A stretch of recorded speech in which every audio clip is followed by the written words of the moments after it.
This is Daily Armenia, ＳiviLNeT's daily news digest. Here's what's making headlines in Armenia today.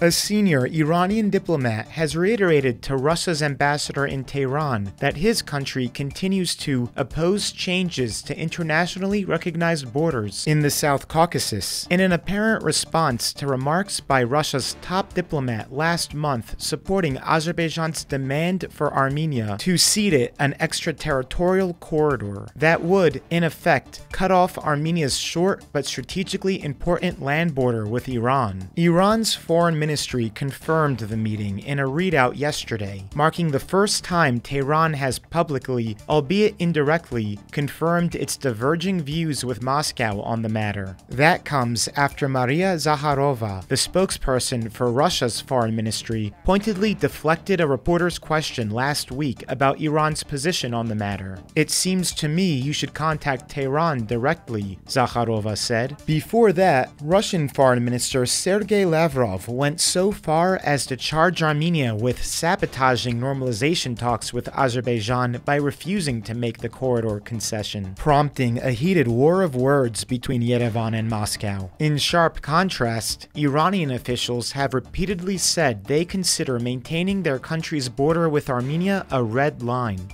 Per the ceasefire declaration that ended the 2020 Artsakh war, Armenia should provide a route connecting mainland Azerbaijan and its Nakhichevan exclave via its southernmost Syunik region that will be overseen by Russian border guards. Importantly, the ceasefire does not call that a corridor. In related news, Armenia's foreign ministry today neither confirmed nor denied rumors it is considering the possibility of hiring out a private company to oversee the route. Armenia constructively participates in the process related to unblocking communications in the region, based on the principles of respect for sovereignty, national jurisdiction, equality, and reciprocity, the ministry told the Sputnik Armenian news agency, without elaborating.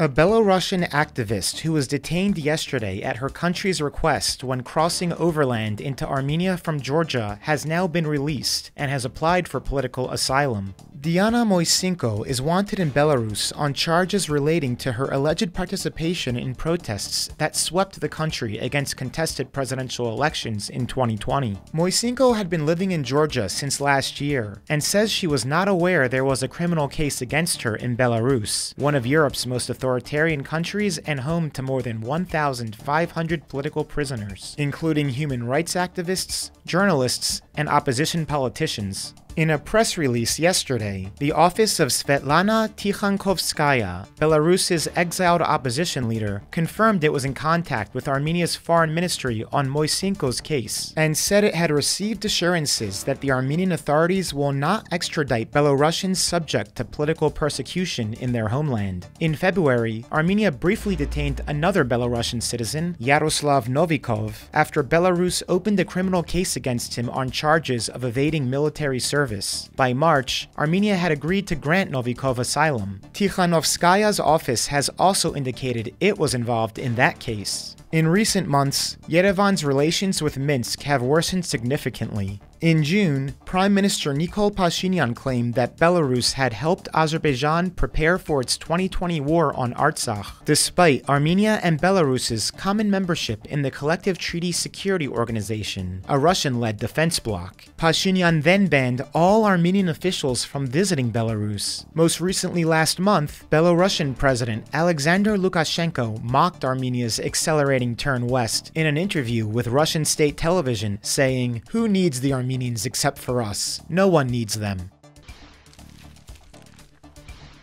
Read the latest edition of Democracy Watch, a weekly recap of the pivotal changes facing Armenia's democratic institutions, brought to you by SiviLNeT and the Yerevan-based Regional Center for Democracy and Security think tank. This week's edition covers fines levied by the state-run Corruption Prevention Commission against the heads of the towns of Artashat and Hrazdan, each for failing to submit required written statements about potential conflicts of interest. Those cases are part of a wider trend in Armenia, where ruling party officials seemingly disregard a apparent conflicts of interest, which in turn can undermine transparency and accountability, as well as erode public trust. The column also covers a decision last month by an independent watchdog finding that Armenian public television violated journalistic ethics in its coverage of anti-government rallies in May and June, and that its reporting led to unfair generalizations against people from Karabakh. The article is linked in the video description and on the English section of our website, civilnet.am.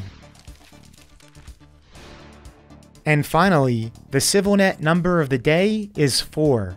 That's the number of historical monuments that Pashinyan's cabinet formally added to Armenia's list of national reserves last week. They are Yereruik, a 5th century CE basilica near the border with Turkey, now undergoing conservation with funding from the US Embassy, the ancient Khanzoresk cave village outside of the town of Goris in the south, and 2 sites around Lake Sevan in the east, the Noraduz cemetery of medieval Khachkar stone crosses, and Berdkunk fortress, said to date from the 10th century BCE. And as always, please follow CivilNet for the latest news and independent reporting from our contributors on the ground here in Armenia.